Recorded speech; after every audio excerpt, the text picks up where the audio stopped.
In today's lesson, I want to talk a little bit about what do we do when we have an obstacle in our way. So in this scenario, I've got a tree in front of me, and I've got about 180 yards to the green. So normally that would be just a nice little, somewhere between a 7 and an 8 iron for me. But if I hit a 7 or 8 iron, my ball's going to fly right up into that tree.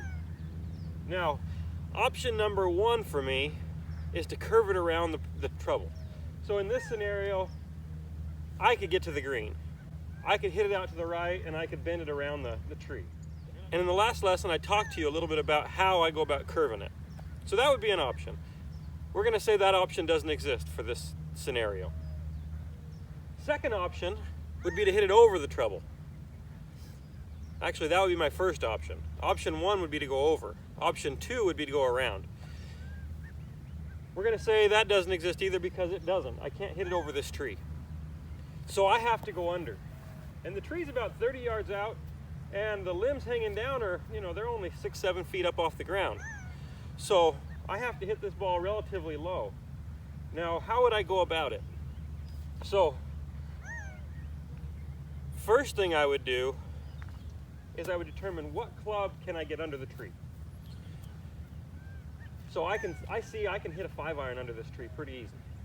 Now I've got to figure out how hard do I need to swing to hit a 5 iron under the tree and get it up onto that green. Well, from 180, that's going to be about a 3/4 shot for me with a 5 iron. Now I've spent some time practicing this. So this is something that I spend a lot of time with. Is I actually, on the range, I will sit and hit golf balls to multiple different targets with multiple different clubs. So I might start off 100 yards away from my target and hit 100-yard golf shots and go through my entire bag and figure out how to hit it 100 yards with each club.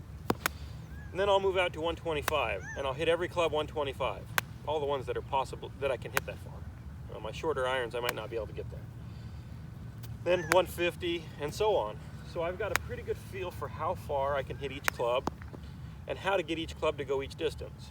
So I know here in this scenario, I'm going to try to hit this shot with just a little 3/4 kind of knockdown 5 iron, and that should go whizzing under that tree.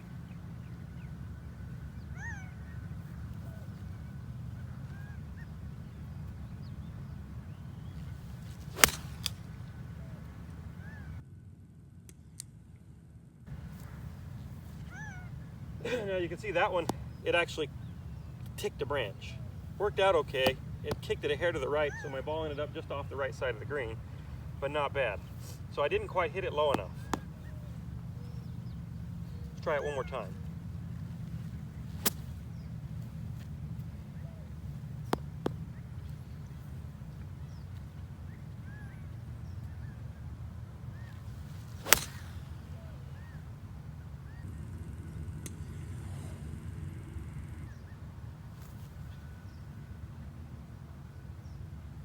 Okay, I got that one up on the left side of the green. Drew it a little too much. Good shot. A third one.